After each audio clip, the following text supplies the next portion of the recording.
بسم اللہ الرحمن الرحیم۔ ناظرین، آج کی اس ویڈیو میں ہم آپ کو بتائیں گے سورۃ الکوثر پڑھنے کے چند حیرت انگیز فوائد۔ اس ویڈیو میں سورۃ کوثر کے بارے میں کچھ فضائل پیش خدمت ہیں۔ یہ سورۃ نبی اکرم صلی اللہ علیہ وآلہ وسلم پر کس موقع پر نازل ہوئی اور کیوں ہوئی؟ کوثر میں بہت کچھ داخل ہے۔ ایک قوی قول یہ ہے کہ کوثر سے مراد جنت کی ایک نہر ہے۔ چنانچہ ابو داؤد شریف میں ہے کہ ایک مرتبہ رسول اللہ صلی اللہ علیہ وآلہ وسلم کی آنکھ لگ گئی، پھر آپ نے مسکراتے ہوئے سر اٹھایا اور فرمایا، مجھ پر ابھی ایک سورت نازل ہوئی ہے۔ پھر آپ نے سورۃ الکوثر کی آخر تک پڑھی اور فرمایا کہ کیا تم لوگ جانتے ہو کہ کوثر کیا ہے؟ صحابہ اکرام نے عرض کی، اللہ اور اس کے رسول زیادہ بہتر جانتے ہیں۔ تو آپ صلی اللہ علیہ وآلہ وسلم نے ارشاد فرمایا کہ وہ جنت میں ایک نہر ہے جس کا میرے رب نے مجھ سے وعدہ فرمایا ہے۔ یہ حدیث ابو داؤد شریف کی ہے۔ ایک حدیث میں نبی اکرم صلی اللہ علیہ وآلہ وسلم نے فرمایا کہ میں جنت میں چلا جا رہا تھا تو اچانک ایک نہر آ گئی جس کے کنارے کھوکھلے موتیوں کے کبے تھے۔ میں نے کہا، ہے جبرائیل، یہ کیا ہے؟ تو جبرائیل علیہ السلام نے عرض کیا، یہ کوثر ہے جو اللہ نے آپ کو عطا فرمائی ہے۔ پھر دیکھا تو اس کی خوشبو یا مٹی مہکنے والی کستوری کی طرح تھی۔ کوثر کے متعلق دوسرا قول یہ ہے کہ اس سے مراد حوض کوثر ہے۔ چنانچہ حضرت انس رضی اللہ تعالیٰ عنہ بیان کرتے ہیں کہ رسول اکرم صلی اللہ علیہ وآلہ وسلم ہمارے درمیان بیٹھے ہوئے تھے، اچانک آپ کو اونگ آ گئی، پھر آپ نے مسکراتے ہوئے سر اقدس بلند کیا اور فرمایا، ابھی مجھ پر ایک سورت نازل ہوئی ہے۔ پھر آپ نے سورۃ کوثر کی تلاوت کی اور فرمایا، کیا تم جانتے ہو کہ کوثر کیا ہے؟ ہم نے کہا، اللہ اور اس کے رسول کو زیادہ علم ہے۔ فرمایا، یہ وہ نہر ہے جس کا میرے رب نے مجھ سے وعدہ کیا ہے، اس میں خیر کثیر ہے، اور یہ وہ حوض ہے جس پر قیامت والے دن میری امت پانی پینے کے لیے آئے گی۔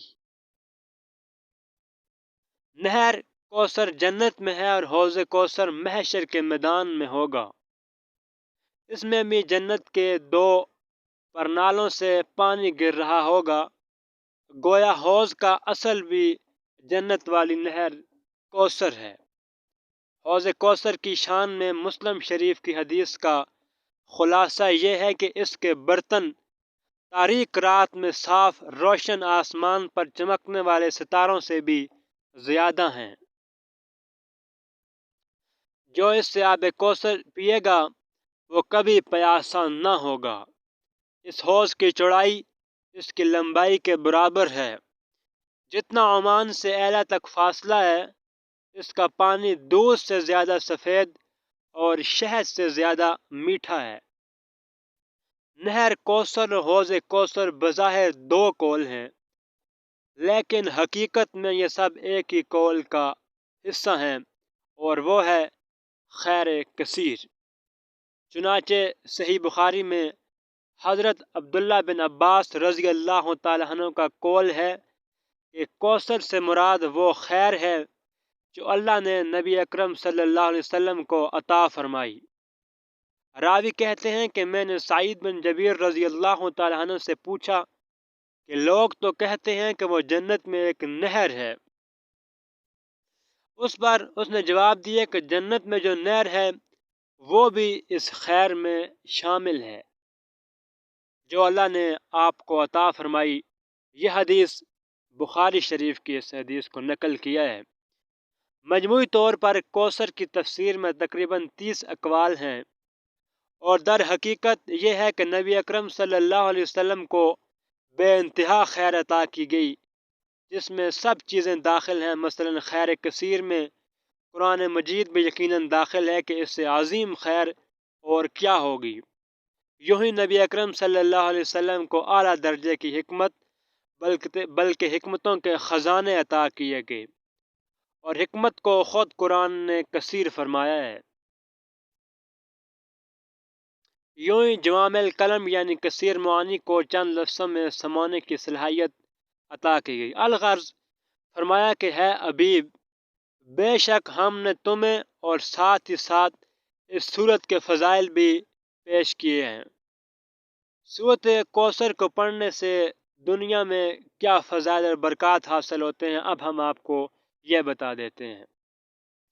اس کا ترجمہ کچھ یوں ہے کہ ہے اللہ کے پیغمبر، یقیناً ہم نے آپ کو کوثر عطا کیا، لہٰذا تم اپنے پروردگار کی خوشنودی کے لیے نماز پڑھو اور قربانی دو، اور یقین جانو کہ تمہارا دشمن ہی وہ ہے جس کی جڑ کٹی ہوئی ہے۔ جب نبی اکرم صلی اللہ علیہ وآلہ وسلم کے صاحبزادے حضرت قاسم رضی اللہ تعالیٰ عنہ کا انتقال ہوا تو کافر آپ کو ابتر کہہ کر طعنہ دینے لگے۔ ابتر سے مراد ایسا شخص جس کا نسب آگے نہ چل سکے۔ اللہ تعالیٰ نے نبی کریم صلی اللہ علیہ وآلہ وسلم کی تسلی کے لیے ان آیات کو نازل فرمایا تاکہ نبی اکرم صلی اللہ علیہ وسلم اللہ تعالیٰ کی رحمت سے مطمئن ہوں۔ اس صورت کے کیا فائدے اور کیا برکات ہیں؟ سورۃ کوثر قرآن کی سب سے چھوٹی صورت ہے، اور کوئی شخص اگر اس کو پڑھنے کا معمول بنا لے تو اس کے نامہ اعمال میں اتنی نیکیاں لکھی جاتی ہیں کہ وہ خود اس بات کا اندازہ نہیں لگا سکتا کہ اللہ عز و جل اس کے گناہوں کو کس طرح ختم اور اس کی نیکیوں کو کس طرح بڑھا رہے ہیں۔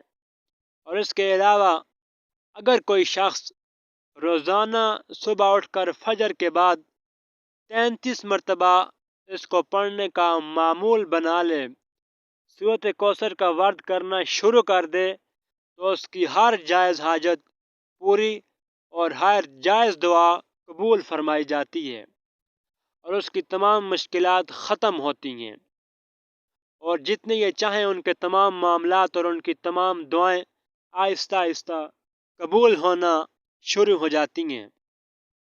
اللہ تعالیٰ سورۃ کوثر پڑھنے والے انسان کے غموں کو راحت میں تبدیل کر دیتے ہیں۔ سورۃ کوثر کے فضائل جو اس دنیا میں انسان کو حاصل ہوتے ہیں، اور جو آخرت کے فضائل میں تو نبی اکرم صلی اللہ علیہ وآلہ وسلم کے ہاتھوں سے اگر انسان کو حوض کوثر نصیب ہو جائے تو اس سے بڑی اور کیا نعمت ہوگی۔ نبی اکرم صلی اللہ علیہ وآلہ وسلم کی سنت پر عمل کرنے سے آپ کی ہر ایک سنت میں شفا اور برکت ہے۔ جو شخص اس سنت کے ساتھ چلے گا یقیناً دنیا و آخرت اس کے لیے راحت کا سبب بنیں گے۔ اپنے اعمال پر توجہ دیجیے، حقوق العباد لازمی پورا کیجیے، اور حقوق اللہ کا بھی خیال رکھیے، کیونکہ اللہ اپنے حقوق تو معاف کر دیتا ہے لیکن حقوق العباد نہیں۔ مزید اس طرح کی اچھی ویڈیوز کے لیے ہمارے اس چینل کو لازمی سبسکرائب کر دیجیے۔